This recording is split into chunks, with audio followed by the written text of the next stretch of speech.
Hey, good evening, Sarah. It is, what is it, like 6? It's actually pretty early. I haven't done one of these in a hot minute, so I forget what time I usually do these. I think it's 6. 6 is approximately the dinner time. How's everyone doing? Good evening, good afternoon, good night, depending on your part of the world. We are here for one purpose and one purpose alone. Thank you, Bon. And that's to make pizza. Pizza time, exactly. I actually already made my dough ahead of time because I have a machine and I'm very tired after mowing many lawns. You can definitely have made the dough yourself while at home. I want to get back in the habit of doing the actual kneading and everything on stream. I just don't know of a satisfying way to fill the 90 minutes to 2 hours that you need to let it rise. I used to do video games during that time and like pivot back and forth, but it felt like a lot for people to follow. So I'm not sure if that's the preferred approach or what have you. Anyway, let's see how the dough came out. So using the powers of technology, a bread machine, I actually got, I think, some pretty good looking dough. I'm gonna powder up my peel and pop this thing out and use my mezzalune to slice it in half. And we should have 2 fine, excellent, normal garden variety pizzas today. That's the plan. Nothing fancy, nothing special. I haven't done one of these. I don't think I've made pizza since maybe March. It's been far too long. So I need to get back in the swing of things. My New Year's resolution was actually to make pizza so good that God himself would be envious of my creation. And I don't know that I will be able to achieve that with my lackluster cooking schedule. So I'm going to try and get back in the swing of things.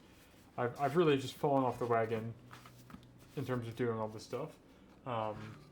So I've got that going. I'm going to cut this in half in a minute. I've got my pizza stone. I'm going to preheat the oven to the highest setting it's allowed. And I'm going to clean off this stone real quick with some probably good cleaning ASMR. Because I've got this fancy brush, right? This big metal scraper.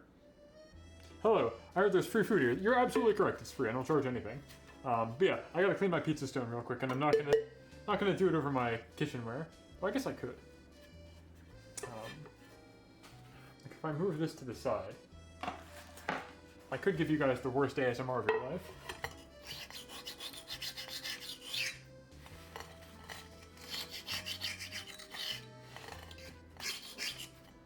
Oh, my cat hates that. She hates this noise. Let me know if it's coming through, by the way. Important to know.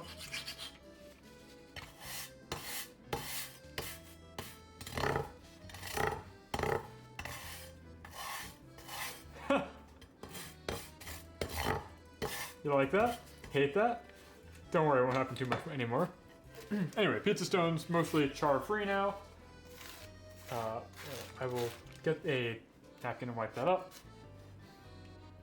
Pizza ASMR, yeah. I'm gonna go pop this in the oven and preheat it to the highest setting it will allow, which I think is 350 or 335 Fahrenheit. So let me get that underway.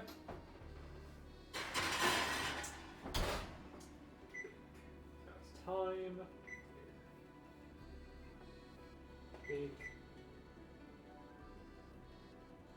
535 Fahrenheit. Nice, okay. So we're good there. Now let me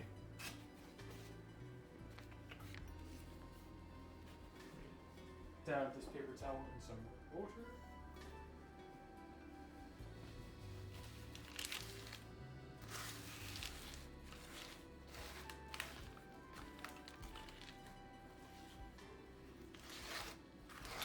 Get rid of all my charcoal. Cool, okay. Back to what we were doing with the pizza. I can't tell if my chat is scrolling in real time.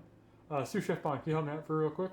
On this new tiny little laptop screen, I can't tell if it's just not scrolling in real time or not. Because part of your last comment is cut off. Can you check? I can't do it with the kitchen gloves on. Okay, cool. Excellent, thank you. So let me get my mezzalune and slice this thing in half. Pretty much the exact size we need to make 2 pies today. Boom. off to the side. We have the one here. So, what have I been up to is the question that I'm sure is on everybody's mind, because I haven't done a Just Chatting stream like this in quite a while. I haven't really done much of anything in quite a while. So, since the last time I did this, what's happened with me? I became a Pokemon professor, officially ordained by the Pokemon Company. That was like the big highlight of my spring so far. What that means is that I'm actually allowed to organize official competitions on behalf of the company, which is exciting. I'm trying to find a venue right now that will want to organize a league for the little kids for TCG, the card game, over the summer, because I think that would be really good. But so far, no bites. But I have the power to do it, which is exciting. I've also just been trying to do more Pokemon-related content overall, which I don't know if is alienating to my core audience or not. I hope it's not. I'm trying to make it in a non-alienating way, but it is still a very opaque game in Pokemon. So I don't know. I want to be like a Pokemon guy. I want to be a guy that people think of when they think of Pokemon, but I don't know. I have a long way to go, I think, before I get there.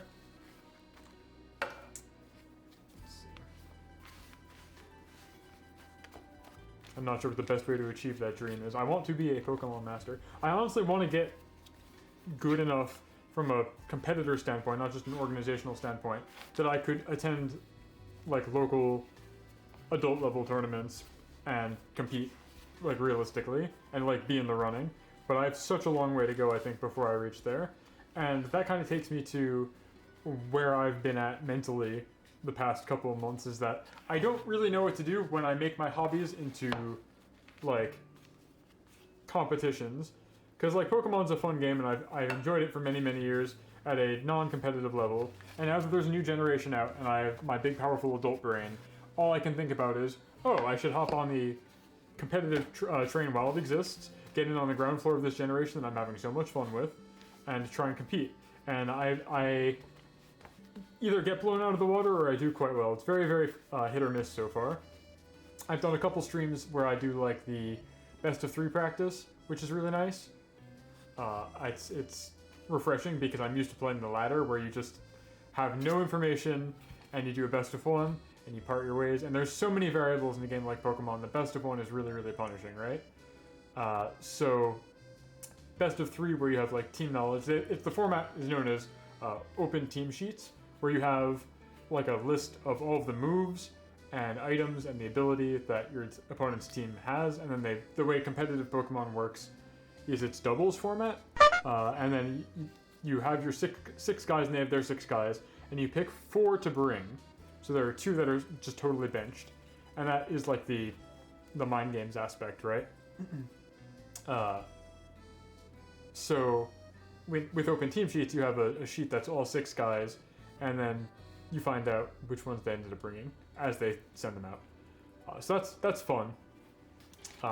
It's definitely an improvement over the best of 1, no information format. There's just too many variables in a game like Pokemon for it to really be reasonable to do closed team sheets anymore. Though that is still what they do in Japan. Japan is still entirely like best of 1 ladder based, because they need to train the strongest warriors on Earth, I suppose, in the field of Pokemon. They qualify for the same Worlds tournament, which is best of 3 open, but their qualifiers are all best of 1 closed until the very end, which is crazy to me. But anyway, I digress, right? The issue I'm currently having is that now that I am like approaching a certain skill level with a thing that I consider to be a hobby, I am making it unfun for myself, I worry, by wanting to get too good at it, right? I hope that's relatable. Everything I've heard about the official competitive Pokemon has been nuts. This season in particular is really wild, because this is the first season, I think, where like all of the other regions are doing the best of 3 open format instead of following the lead from Japan, I think. I haven't really been clued into the actual for real tournament circuit until this year. I've just been following the same rule set on the simulator, Pokemon Showdown, which is how I think a lot of people engage with Pokemon. But this year I was like, okay, what if I actually competed for real? And that's how I found out about the professor program, and how I ended up becoming like an ordained Pokemon professor and things like that. Because I really want to spread my childlike enthusiasm for this children's game with everybody I know. And that's why I want to stream it more often, and why I want to actually like play at a competitive level and meet other people in my area who are also doing that. Is this gonna be good? I hope so. But it's bonkers. Apparently the big drama right now is in the Asian region, specifically in Taiwan, because the Asian circuit is all best of one online ladder. They had one guy who just made 2 accounts, and he qualified through the qualifier twice. So then when they do the actual LAN, they're down a slot because the guy took up 2 seats, which is crazy. Not the kind of thing that would happen if you had to do everything on LAN, because you immediately see that one guy is not 2 guys, and it just wouldn't work out. Really, really wild stuff. But I feel like is that allowed? No, absolutely not. But shockingly, from what I've read, they didn't just ban him, they just banned one of the accounts. So, I don't know what's up with that. I know in the international circuit, so there's the Pokemon Company, and there's the Pokemon Company International, TPC rather, and TPCI. And the Pokemon Company International is responsible for everything outside the Asian region, and Pokemon Company is responsible for the Asian region, which is like Taiwan, Japan, Korea, Thailand, etc. And so I know for a fact, if I tried to do that, for example, there were 3 ladder tournaments where you could earn a couple of qualifying points if you did well enough, just by hopping on the LAN or the ladder on Wi-Fi over a weekend and doing a bunch of matchmaking battles. And if you won, a certain percentage of them, you'd earn points. And if you ranked high enough on that ladder, you'd get qualifying points towards Worlds, which is the big event at the end of the season, which is going to be in August. If you have 2 linked accounts, like you try and have 2 linked play Pokemon accounts and try and earn points on 2 accounts, you will be banned. For sure. It is a bannable offense. You will be terminated instantly if they find out you have 2 accounts for the same person. I don't know why the same didn't seem to apply in this case. I don't really know enough about the nuance of the situation to make a judgment call one way or the other, but it seems very fishy. Anyway, yeah. So there's a local at the end of the month that I want to try and attend, end of June, and I would like to be able to be considering myself good enough, have a team that I have enough confidence in, and know how to play, and be comfortable enough with the best of 3 format, and like long days like that, where I could actually show up to this local, meet people, have like a sporting chance, and not just get completely blown out of the water to the point where I'm like depressed. Because that's what I'm worried is going to happen if I go to this thing. It's going to be like a grueling 7-hour day, 6 rounds of best of 3. Should be like 7 hours long at this event. And I'm worried I'm just going to go like 0-7, and I'm just going to be miserable. And it's going to get to my head, and I'm worried about that. Which is not like a good thing to be worried about. I should be mentally stronger than that, I think. Especially because it's just a game. But I'm having this problem, and I've had this problem all year, where every hobby I get, I have to get really good at. I've been this way for a long time, right? Like, my long-term video game passion at a competitive level has been Dota, which tells you, I think, everything you need to know about what kind of person I am, or what kind of person I've been. I've been playing Dota for over a decade, right? And that's the kind of thing I like to do. I voluntarily, willingly play Dota. And so that's my recreational hobby, my video game hobby, right? There are very few single-player games that I play. Like, up until Tears of the Kingdom came out this year, I don't think I played another single-player game. Maybe Sonic? Maybe a Sonic game of some kind? No, I don't think so, because Sonic Frontiers was last year, and I haven't really done too much retro. So I think I've pretty much only played multiplayer games in 2023 up until Tears of the Kingdom. It was like a steady diet of Dota and Pokemon pretty much all year. I've been trying to get good at every regulation that Pokemon throws at me, and I maintain Dota because one of my best friends, who I met through Dota, is, sticking with it, and I'm trying my best to do so as well. So it's challenging, right?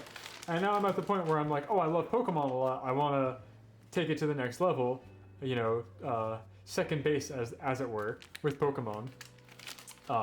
And I don't think I'm quite good enough to do that, and it's kind of making me sad. I don't really know what I want.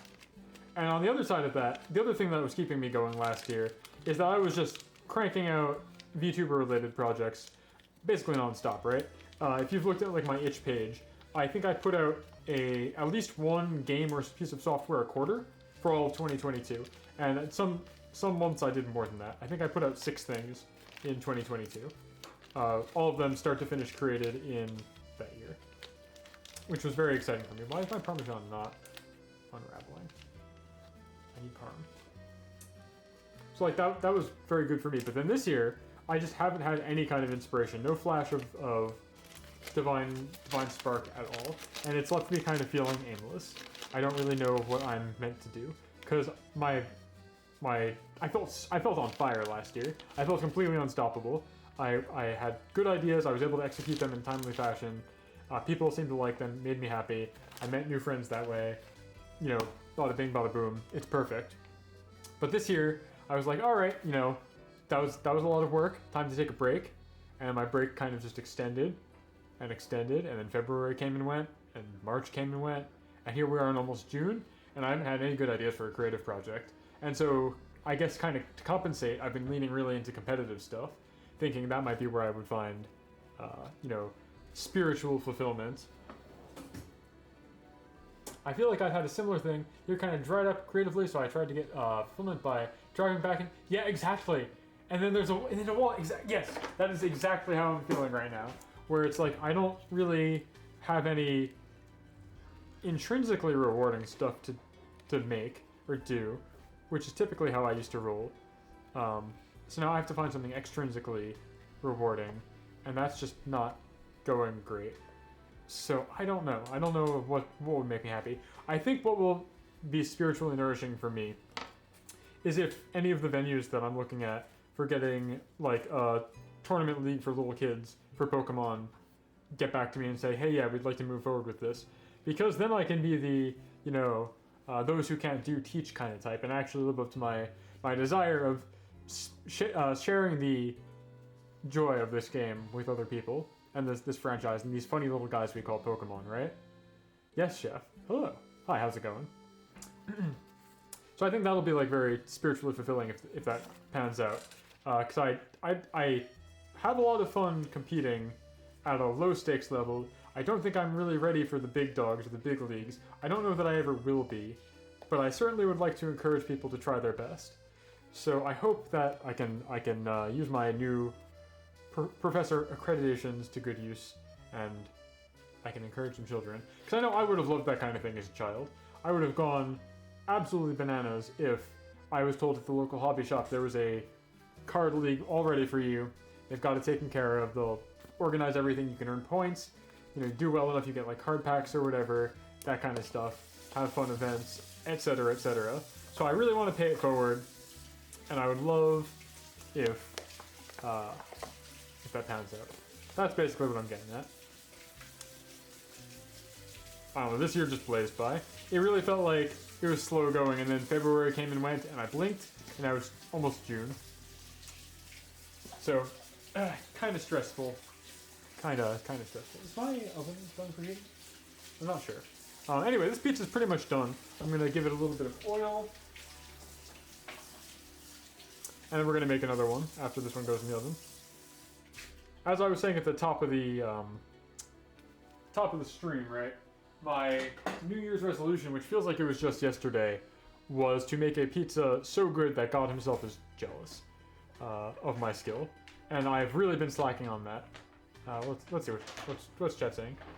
I feel like spring disappeared in a flash. I kind of feel the same way with Live 2D. I really want to teach people, but I got no energy to improve my work on my own stuff. I have a feeling a lot of university teachers, and if it's teachers because feelings like that. Yeah, exactly, right? So like when I learned that there was a Pokemon Professor program, I was over the moon because I was like, oh, this is how I want to engage with the franchise, right? I don't have what it takes to be like a hotshot tournament pro, really. I'm decent, right? I'm better than average for sure. I know I am. I've studied the material long enough. I've played the game long enough. I know how to build an acceptable team if I really wanted to. I tend to lean more towards gimmicks and using your faves because that's what I spiritually believe in. But I have the fundamentals there. But I just don't have like the tournament endurance. I don't have the drive to keep up and practice hours a day, every day, that kind of thing. Travel for regionals and things like that. So I don't really I felt like what am I gonna do?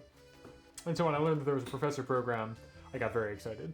So I really hope a venue gets back to me and I'll be able to host a local. I'm expecting it. I'm gonna have to learn the TCG rule set so I can officiate those. But if there is interest in a video game format tournament, I would be over the moon because I'm more than equipped to run a tournament for that. Anyway, my oven just preheated, so I'm going to slide this in. I'll be right back. Hey, you guys want to watch me make cat food? Oh, Jesus. Not over... I guess you can do it over. Sous Chef Bon is going to make dinner for our cat while I'm putting this in the oven. I have to get my pot holders out, though. Alright, Bon, your turn. You're up. Hello.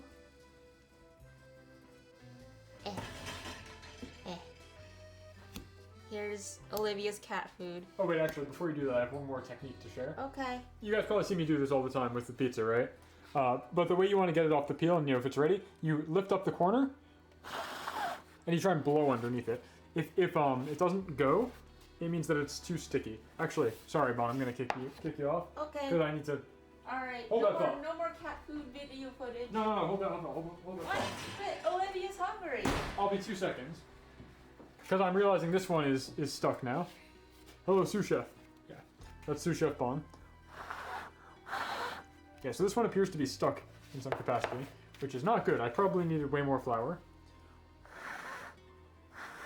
Oh, there you go. You see the little air bubble?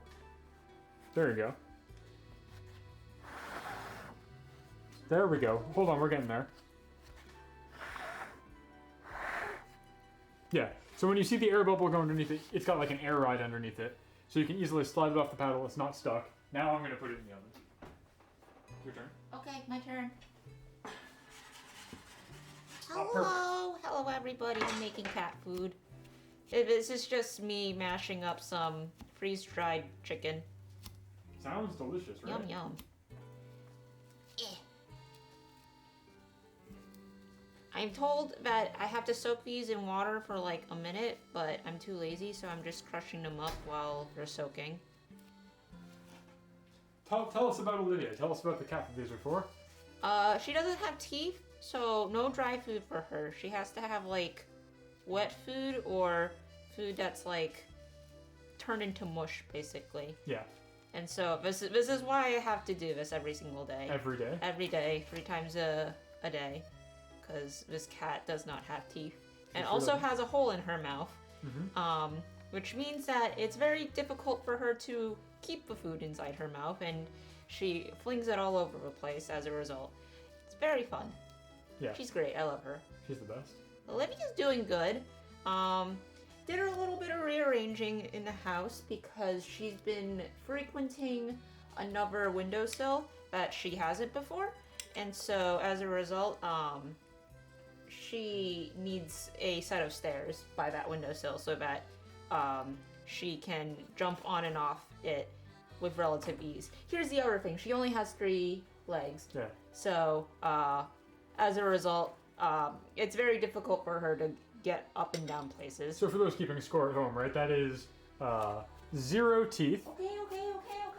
Half of a jaw. Here. 3 legs on this cat. She's a real piece of work. I always thought our tortoise, Coco, would be the funniest looking creature that this house would hold. And then Olivia came out and surprised all the judges by being the most radical informed cat I have ever seen. Absolutely misshapen beast. We love her very much. That's a lot of legs? No, it's the incorrect number of legs. It's 75% of the normal amount of legs. Hold on, my flour shaker appears to be empty.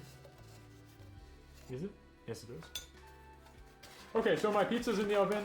Typically like 8 minutes should be sufficient at the temperature that I put it in at, which is again like a 5, I keep saying 375, 535 degrees. That should be plenty. Keep an eye on it, you'll know when it's good. Just gotta feel it in your gut. You'll develop game sense for it very quickly. The pizza's going very well. And you're not even mentioning the silly teeth. Yeah. So the reason her tongue is like that is because she only has half a jaw. Her tongue just hangs out of her mouth because she's missing the bottom half of the bottom of her jaw. So I guess it's like 75% of her jaw. She has her whole upper jaw and half of her bottom one. Just like how she has both of her back legs and only one of her front legs. She's just 75% of a cat for the most part. But you know, that's good enough for us. That's a passing grade. Right? Yeah. Bon's laughing at me. She thinks that's funny. I already forgot what I was talking about before I popped that thing in the oven, though. Oh yeah, so the reason that Olivia is in a new window is because the window she's usually in, which points out her front window, has a bush in front of it, and if you've been following me on Twitter, you'll know that that bush has baby robins in it right now. There is a nest in the dead center of that bush that I only know about because I've watched the parent make it. I've watched them fly in and out with grass, and I was like, huh, they must be up to something, and then I peeked in one day, and I saw a nest beginning to form. And there are currently 3 baby robins who are 6 days old in that nest, and the mom or dad or whoever flies back and forth. I think both of them actually tend to the baby, from what I've seen, or the babies.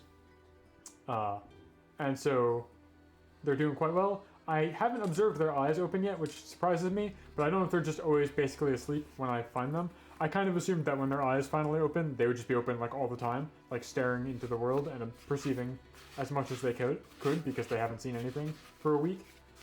But it hasn't happened yet, it doesn't look like. Maybe tomorrow's the finally the day. I've been trying to get pictures every day. I'm using the hashtag #DailyRobinWatch on Twitter. I've been chronicling their every day since they were hatched. Very good photos. Anyway, so the window that she usually sits in points that way, so we've had to keep it closed because I'm very worried that if we keep it open, it will scare away the robin. If Olivia's allowed to like make noises through it or have her odor persist through it or whatever sensory indications animals use to detect each other, as she is like literally the natural predator of that bird. I assume the proximity of the nest to this window, less than 3 feet, would be far too small for them to feel safe approaching their nest. Yeah, I mean, she could probably still kill the baby birds because baby birds are the most fragile things on the planet, and cats are just natural killers. That's just what they want to do. Even without any teeth, I'm sure she could cause damage that I'd rather not really think about. But the bird doesn't know that now. They're just gonna smell or hear a cat, and they're gonna think, I can't. Like when I only go and try and take photos when I see that the mom is flying away. Like I observe them leave the nest, and they'll dart outside. And I'll try and snap a photo of them before they come back. But if they do come back, they yell at me a lot. They make a very specific noise and they run around on the ground like little dinosaurs and try and scare me away. And then I, pretend like I'm actually afraid and I run. But even if they have food, they won't actually go back to the nest until they're basically sure nobody's watching because they don't want to tell predators where the nest is, right?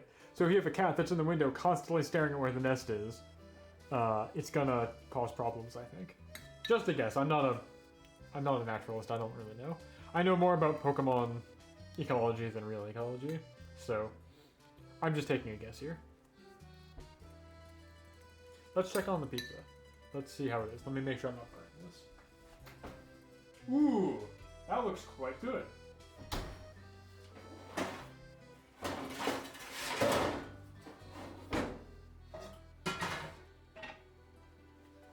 Yeah, if you follow my magic recipe here, you're in for a real treat. This dough always delivers. It's super good, super fast rising. Takes like I made this in a machine because I'm tired and I'm a lazy piece of shit. On ye old PIZZATSUDANs, back when I was really good, knew I had lots to talk about, and was full of youth and moxie and such. I would actually make the dough from scratch at the start of the stream and knead it and let it rise for 90 minutes. But it only takes 90 minutes. Is the amazing part. Anything after that's just icing on the cake, so to speak. And then you're like all set. So this dough always delivers, it always comes out really good. Which is why I think I've got a shot at my New Year's goal of making God jealous. One of these days it's gonna happen. Yeah, that's the other thing. I gotta figure out, like, I should do like a lunch one of these one weekend for my European audience, which is not a non-trivial portion of the Skeletom crew are in Europe or, elsewhere. So 6 p.m. right now is like close to midnight. Maybe this works out good for breakfast in Japan, but in Europe it's kind of rough. So I should do one of these early. Playing a bird board game a lot. I'm a specialist now. You can tuck a card behind the robin. If you do, you can buy another one. I don't want to buy another robin. We have so many now. We have 5 robins. That's plenty. Hello. You're European audience now. Yeah, exactly. Exactly, Sarah. That's what I'm saying. I've got friends all over. I am truly, truly, truly, truly blessed at how wide-reaching my network of friends and peers is. I feel constantly impressed every day. I'm always taking Mr. Worldwide, right? It's so nice. It's so nice.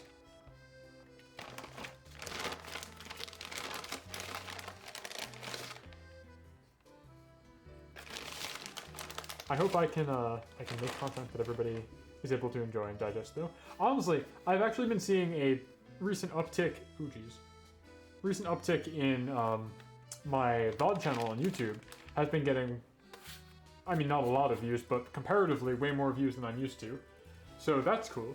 If you're ever not able to partake in the stream, I've got every Twitch stream I've done since mid-2021 on my YouTube. And you can really see the growth of me as a person, streamer, VTuber, etc. Those 2021 streams were gnarly. They were rough. Skeletom Season 1, that shit was troubling, to say the least. I've gotten much better and more professional, I would say. Unfortunately, the really early stuff is mostly lost to time. That was when my PC was so weak that I couldn't actually like really reliably stream off of it, even when I was using a console and a capture card. So those are just kind of gone. I kind of want to do for like my 3rd stream anniversary next February, just the first, like pretend like it's my first stream again, which is a very tired joke. But I just would play Ape Escape again. Be like, hi everybody, what's up? I'm brand new to all this. VTubers, yeah, I hear like Hollow EN just debuted or whatever, and that's pretty cool. Anyway, I'm gonna play Ape Escape now, and I'm gonna do that. I think Pokemon content makes good VODs. Yeah, so I'm of two minds of that, right? I have been doing best of 3 practice, which is like a whole long night. It's usually from 7 p.m. to 10-ish, 11-ish, which has a lot of downtime, and I don't really know what to do with that downtime at a streaming level, because it's not like I can just go play another game or do something else, because you might need to be ready if the round ends, you know, and you're ready to go to the next one, or your opponent doesn't show up or whatever. There's lots of downtime. Like the last time I did this, I had 2 rounds where my opponent defaulted, so I just had nothing to do for the entire round, and I wasn't really sure how to fill that time. So I think going forward, if I do more of these, like there's another one tomorrow night, I might record it but not stream it, and actually just make it VOD only content where I cut it up in a nice digestible way. Like, you know, just games and not any of the downtime in between. I think that would achieve my goal of recording my matches so that I can look back on them and see how I'm doing. Oh, my pizza's probably burning. Ooh, yeah, that's a little burnt. That's okay. Should be good though. Crispy.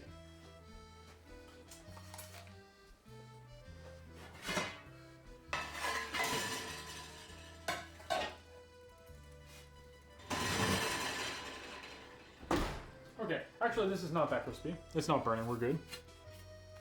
So here's pizza number 1. It sure looks like a pizza. I'll give you the official taste test in a minute when I get the second one in. Yeah, enjoy chat as I smash this into the expensive camera.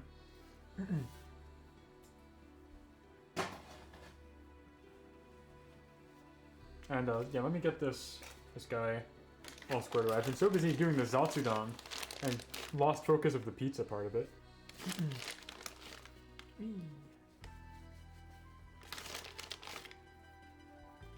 Cheese.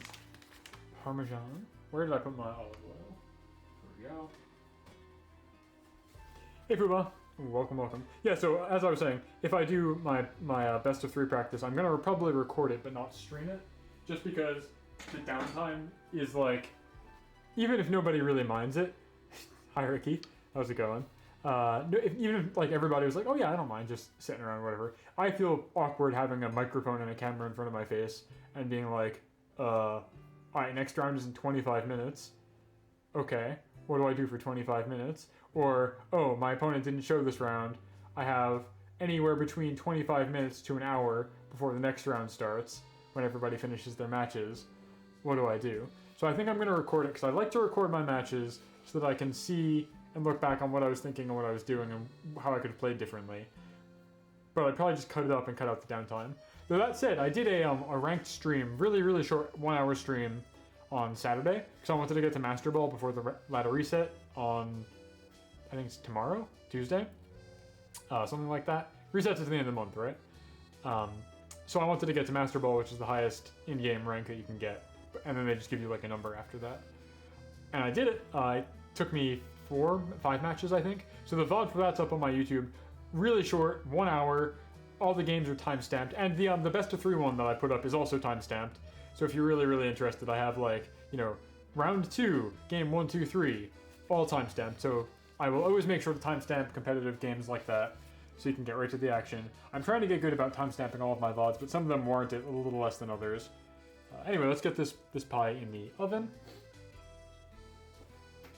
Oh, actually, let me check to make sure it's not sticking. Alright, there's a bit of an air bubble, but let's make sure we have the air bubble from all sides. And yeah, Punko, as you were saying, the golf VODs are also up on my YouTube. I've been playing with Bon every week, and this coming Friday will be the last one for the tournament. We have become golf masters for sure. Uh-oh. Oh no, okay, we're good. I couldn't get the air bubble. Beautiful. Yeah, so that's what's going on with me. I'm very excited about the baby robins. I'm like kind of making myself miserable trying to get good enough at Pokemon to compete in a circuit. I'm waiting to hear back from hobby shops and other venues about if they'll let me organize official tournaments there for children, because that's what I really want to do. That's how I truly want to engage with the brand.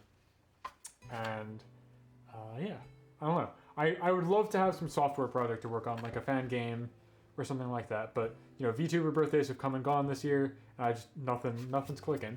I don't have any good ideas. I spent all my good ideas last year, I feel like, so I don't know. I don't know what lies ahead for Skeletom in 2023 in Skeletom Season 3 here, but it's challenging. Taking care of Olivia has definitely been fun. That's also something that's relatively new. We just got her in November, so we've had her for about 7 months now. I'm more equipped to take care of a tortoise who's lower maintenance, or Balin, who is very high maintenance but different and can talk to me. But the cat's an interesting creature. Yeah. So that's what's up with me. And then, Balin has been on hiatus for a long time too, because I think she's felt similarly with like creative burnout, just like not knowing what to do. But she's smarter than I am, and she knows not to like turn her hobbies into a job. And I just don't know how to do that. I do not have the good separation of this is fun, this is work. It's okay to just have fun doing something and not be the best at number one at having fun, that kind of thing. So I don't know. I really don't know what to do. I'm gonna have to do some soul searching for sure. The Pokemon. Another important note about Pokemon, right, is that it runs in seasons as games do, and so Pokemon's first season of the Scarlet Violet game was from November when it came out, and it's gonna end in August when Worlds happen in Japan, and then Season 2 will happen, and the rules will change and they'll let more Pokemon into the pool and so on and so forth. So I think I have also like a sense of, the term is FOMO, right? Fear of missing out. Where it's like, I feel like if I don't keep up with practice and get good now, I'm missing out on like the life cycle of this game. I'm missing out on the life cycle of this rule set, and it's only going to get harder with every year. They're going to roll out more and more guys into the pool, more people are just going to naturally come back and play it. So I feel like if I don't strike now, I'm going to miss my shot again, as I have with the prior, 8 generations. I think they've only been doing play Pokemon since Gen 6, 5 maybe, but you get the idea. Maybe Brain... So, again, that's the thing, is like, Brain just wants to rest, but I feel like I've been doing that. I feel like I've been in rest mode since November. Need to get better before they add 3 Pokemon. That might be next month, dude. That's the thing, is nobody knows, right? Pokemon Home, allegedly, the thing that lets you import Pokemon from previous generations and previous games, allegedly is getting added, finally, to Scarlet and Violet, like, tonight, I think? The 29th into the 30th, I think that's tonight. So I think the game's going down for maintenance tonight. And then come June is when Regulation C, which is the current rule set, is set to expire. Are they just going to say, no, this is the rule set until Worlds in August? Or are they going to come up with Regulation D? And Regulation D is going to be, we let the home Pokemon in. Who knows? That's what I'm getting at, though. Are you winning? Yes, at this I am winning. Okay, here's the pizza we just made. I have another one in the oven right now. Look at this bad boy. It's truly gorgeous. I wish I had the zoom lens.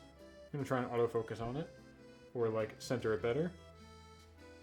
It's as good as it gets. So yes, I'm winning in this regard. I'm talking about like aspirations as a person and as a creative though, right? Like I'm feeling very creatively stifled. I haven't had any good ideas for projects. Which you can make it at home. It only takes 90 minutes for the dough to rise. That's what this shit's all about. You can read the recipe at the bottom of my overlay right here. The dough only takes 90 minutes. Pop it in the oven. It's good to go. How's the other one doing? Ooh, nice. Let's see. What do you think about cheeseless pizza? I don't like it. Bon likes it. My actual cheeseless pizza, like the white sauce. It's mostly butter. White sauce is mostly butter. Oh, really? Yeah. Oh, that's pretty good. Yeah, Bon likes it. I mean, I'm here for the cheese though. I love mozzarella is like one of my favorite foods on the planet. Anyway, what was I saying? I'm feeling very creatively stifled, right? Like last year, everybody saw I was putting out project after project. I felt like I was on fire, really good pace. Basically, every quarter I had like a brand new cool project to build and release, and everybody loved it, and I felt very appreciated, and I felt good, and I felt unstoppable. And then I stopped in 2023, and I never got back on the horse. And to compensate, I tried to like lay into getting good at the video games that I like, because all the video games I like are PvP, which is a big red flag. Don't be like me. And so my relaxation then became a new source of stress. I was like, oh, Pokemon's out. I'll just play Pokemon now because it's out and I've finished all my projects and I can just relax. I'm like, but what if I got good at Pokemon? What if I got so good at Pokemon that I could compete in tournaments? What if I start hosting tournaments and attending tournaments and traveling to tournaments? What if I practice best of 3 every week? That kind of thing. And I slowly have made my hobby a job, it feels like. So I don't really know what I'm going to do from here. But today, I do the one thing I'm good at that is not a competition yet until I make it one. I'm just making pizza. And it's going well. I hope that answers your question. Yeah, and so, as I was saying with Pokemon, there's a new rule set every like 4 or 3 months or so, 2 months, where it's like, okay, the first rule set was guys in the regional Pokedex, excluding the box legendaries, excluding Paradox Pokemon, and excluding the Quartet of Ruin, the funny little guys. Then the next regulation was, okay, Paradox Pokemon, then finally the Ruins are allowed. And so every couple months you have to rebuild your team from scratch, basically, as the meta changes, things that you didn't have to worry about before you do have to worry about now, options you didn't have before you do have now. And so I feel like I can watch my opportunity to compete if I really wanted to slip away as time passes, because it's only going to get harder. I have thoughts about competition aspirations. It sounds like Pokemon took the pizza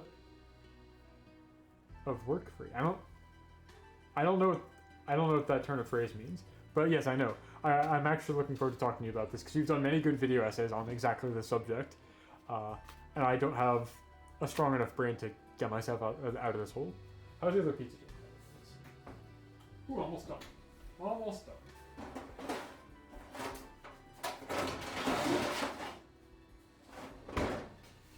Did you mean took the... Oh, sorry, I can't read.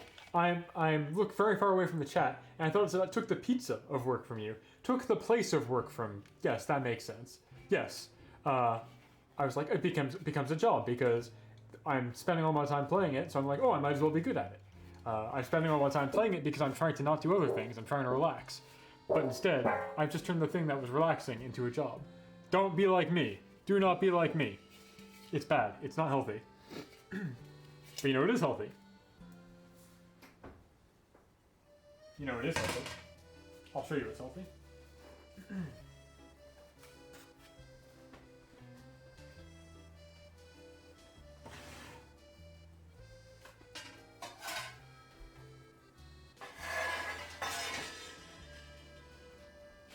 This bad boy right here. This is healthy.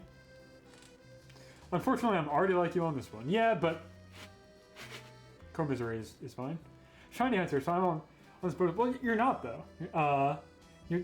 Shiny Hunter is like the most relaxing way to play Pokemon. You're the only one playing it right, dude. I'm the one who is trying to make a job out of it. You're just actually having fun finding your favorite guys. You've got it all set.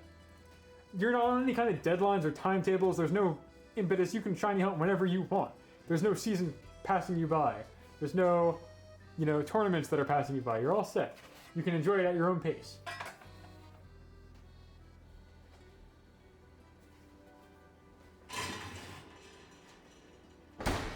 All right.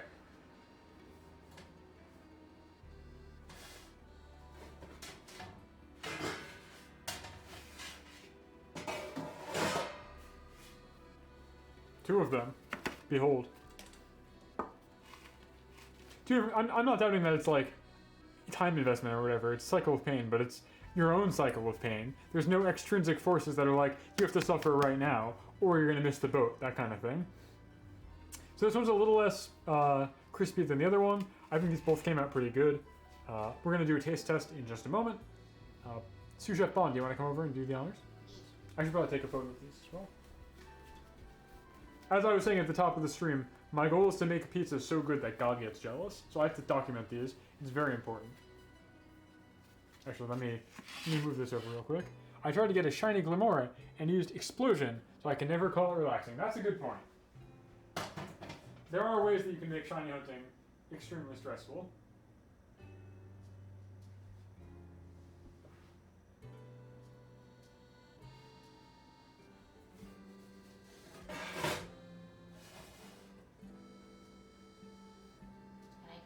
Yeah.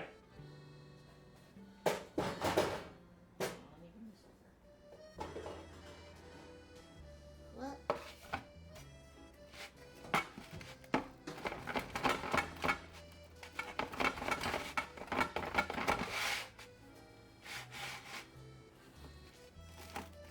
Just quarters, or are you going to do eighths? I think quarters is fine. Okay.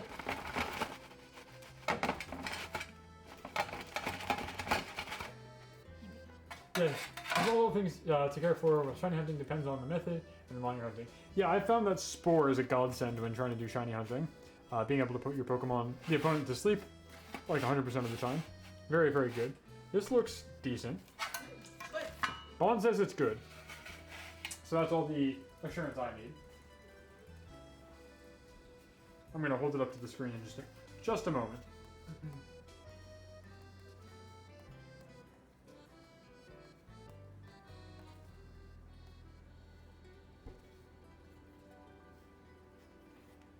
I gotta take like a nice glossy photo of these.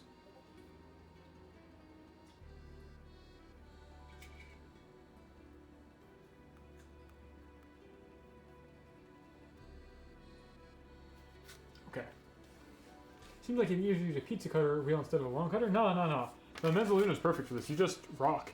You just put your weight on both sides, and it's all set. A wheel would never cut through this. It's not strong enough. But yeah, there you go. Check that out. Got the good fluff to it. The bottom is like nice and firm, flowery. Top has good coloration. It's not drowning in sauce. Yeah, I'm very good at this. This is one thing I'm very, very good at. I've been documenting these every time I do this. I will eventually make a pizza so good that God is jealous. I don't know if this is one of them, but we're getting there. I definitely want to also try and expand the program to homemade pasta, because we know how to do that now. We have a press. And I want to start making my own tomato sauce, because I think that'd be very easy. The basil that I had is from our garden, which we just planted like last week. So this is fresh. Oregano is sadly not fresh yet. Don't have quite enough of it. But that's the plan is I want this to be fun. I don't know. I want to expand the program. But then I'm like, oh, am I trying to be too competitive and trying to, get good at a thing that's supposed to be relaxing? I don't think so. Will I do ravioli? It sounds like a final boss. I actually don't know how to seal them properly. I think you need a tool for that. But we could do like gnocchi, and we can definitely do spaghetti. Spaghetti is very easy. But with pasta, it's fun because you just make like a mound of flour, and then you make a little divot in the center, and you crack an egg in there, and it's like a volcano. Probably seal with just a fork. That would make sense. Sounds like a lot of work though. Don't try to get good. Try to improve. What's the difference? I don't understand the difference. Oh wow, that was good. I did a good job. Oh, important final step when you're making pizza. If you're not using a wood-fired stove, turn the oven off after you're done. Mine is still on. Let me turn it off.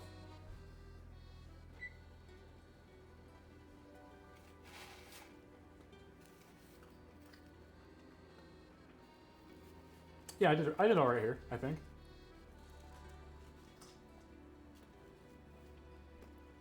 What's everybody else cooking up for dinner? Today it was a federal holiday for me, which is why I'm doing this on a Monday instead of a Sunday. But usually these are Sunday nights for me, and otherwise it's like pretty much takeout all the time. Red pepper and Parmesan. There's a little bit of Parmesan on these. I haven't done red pepper too much. I think I've mentioned this, and like red pepper is very mild comparatively, so this isn't so big of an issue. I used to be a really big hot sauce fiend, right? Sorry, I'm eating. When I worked retail, one Christmas, our manager like brought in a jar of that, or like bottle of that, like, one drop will kill you hot sauce. And we were doing a thing with all the other employees where it was like, how far could you go before you like had to tap out? And I won that one because I had very good heat tolerance. And so all my life I thought I had very good spice tolerance. And when I finally had my office job, I was trying to impress my coworkers, right? I got crispy chicken sandwich, lunch of kings, and one of my coworkers brought in, I think it was ghost pepper sauce. It's either that or Carolina Reaper, I don't remember.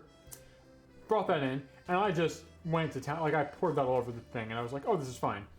And then it wasn't so fine, and I began feeling like I couldn't breathe because that's what capsaicin does. And I had a whole big thing, and I spent the rest of the day in the office bathroom, like trying not to suffocate. Really, really bad time. Later found out that I ulcerated my stomach by eating too much of that at once. And ever since, I've had very, very low spice tolerance. I'm just like very anxious about putting spicy things on things. Especially if I have to like go anywhere or do anything. If I can let it incapacitate me, that's like a whole different story. But usually I have somewhere to be, and I can't risk having my stomach give out on me at any given time. An office lunch with some random hot sauce. Yeah, my coworker brought it in there. It's like, oh yeah, you probably like this, right? And I'm like, absolutely. And then I just toss it on, eat the sandwich. I'm like, oh, I've made a terrible mistake. And as such, I have legitimate scarring in my stomach. So, you know how it be. But yeah, I like jalapenos a lot. One of my favorite go-to pizza toppings is jalapeno, and you're gonna hate me for this, but pineapple. They complement each other really well. It's sweet. But my current favorite pizza topping, which I didn't do today because I didn't have time to go out and get stuff or prepare stuff, is sun-dried tomatoes. I'm a big sun-dried tomato truther. I think in addition to tomato sauce, you can also just put chunks of tomato on here, and you'll be all set. This is the life.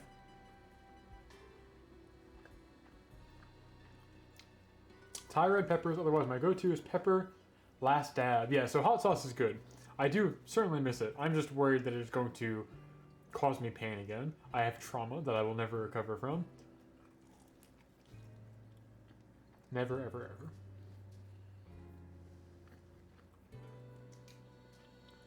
Okay, this came out very good. Wouldn't you agree, Bon? Mm-hmm. Do you think, Sous Chef Bon, do you think God would be jealous of this pizza? It needs pepperoni. Okay, Bon says if this were a pepperoni pizza, God would be jealous.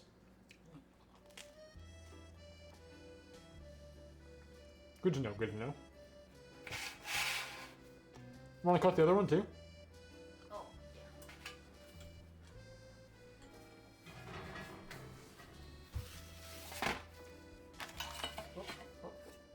Oh, sorry. What is this? Charcoal. Oh. When I was cleaning the pizza stone.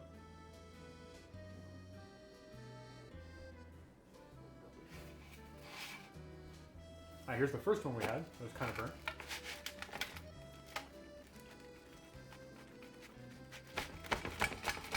Easy.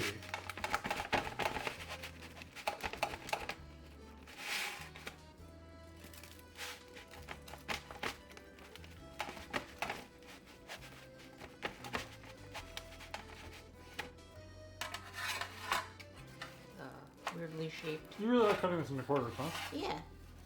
Although this one's kind of not. It's a Smash Brothers. It's a Smash Brothers cut.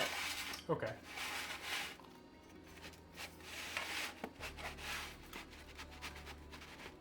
Okay, there we go.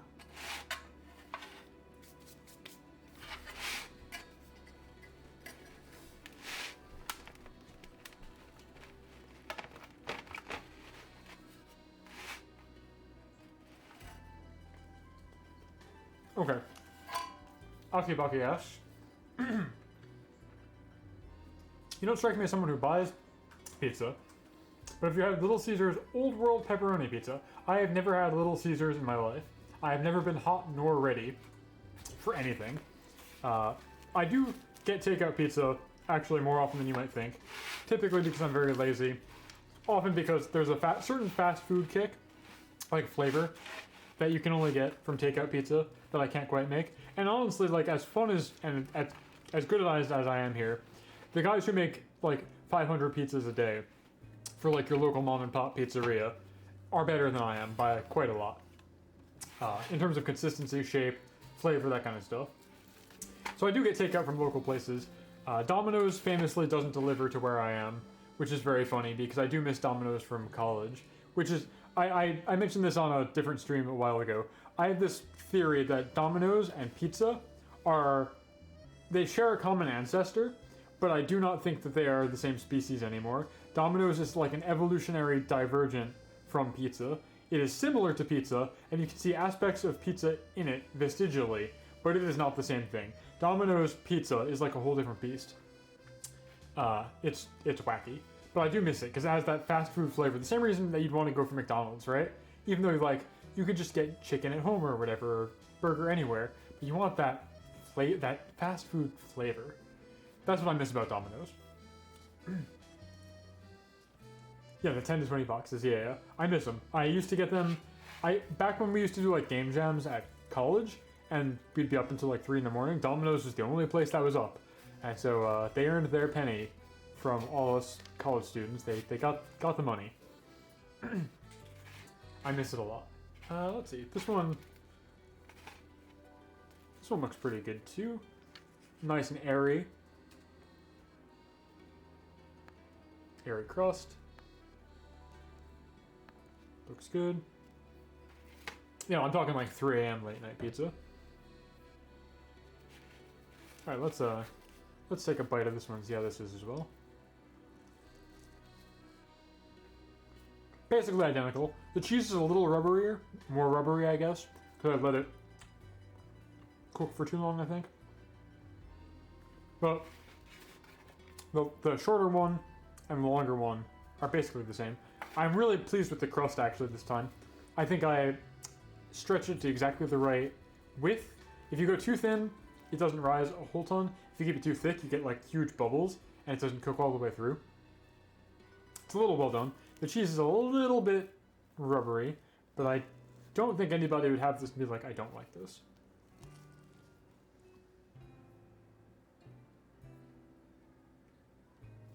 No, I haven't done a pizza stream since February, right? So I just did back to basics, like real boring. Part skin mozzarella, Parmesan cheese, basil, oregano, olive oil, marinara sauce. But in this case, it's fra diavolo, so it's a little spicy. I think that's where the red pepper comes in. I'm using marinara fra diavolo, of the devil. There's a little bit of a sweet kick, which is nice. Next time I do one of these, so I used to do these basically twice a month, and then I would, change it up or whatever. I've had ones where I made like cheddar and hard-boiled egg on here with like sliced up breakfast sausage, but today is just back to basics. Next time I might do fresh mozzarella and sun-dried tomatoes, because that's what sounds good to me. Havarti, interesting. Havarti on top of mozzarella, could be good.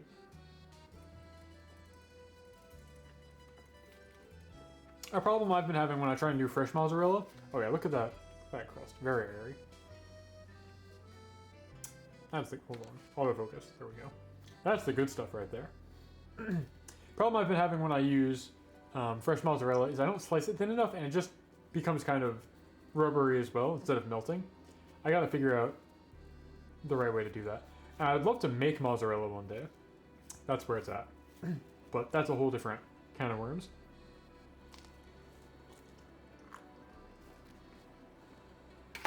But yeah, pizza dinner, everybody. Please enjoy your remaining couple hours of Monday. If you're in the United States, please enjoy the rest of your holiday. If you're not in the United States, good for you, I suppose, for other reasons. But that's pretty much what's been up with me.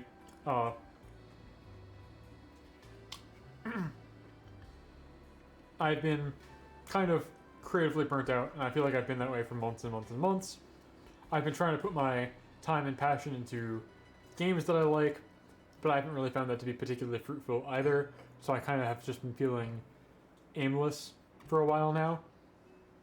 I don't really know when I'm going to snap out of it, but hopefully I'll find something cool to make or do in short order.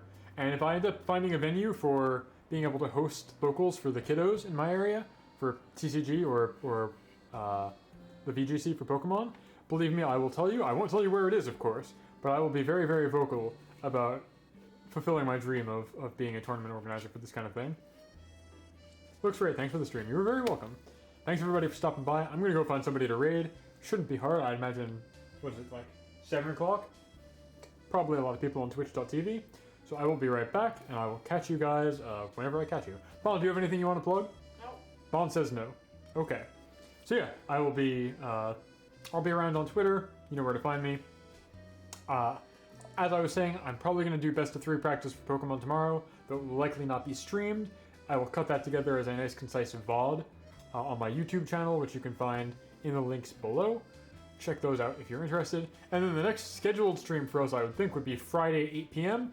Bond and I are going to do the final course in Neo Turf Masters for VT Off, which is a Neo Turf Masters tournament hosted by my friend Ivy, who is, I think, probably who we're going to raid if she's still streaming today. I had a lot of fun learning how to play that game over the past 2 weeks. Third week is the Australia course, which should be the final one, and hopefully we do even better. So that'll be Friday, 8 p.m. EST. I don't think we're going to have anything impromptu before then, but if we do, twitter.com is how you'll find out. So with that said, let me go find somebody to raid. Bonus Sarah, and good night.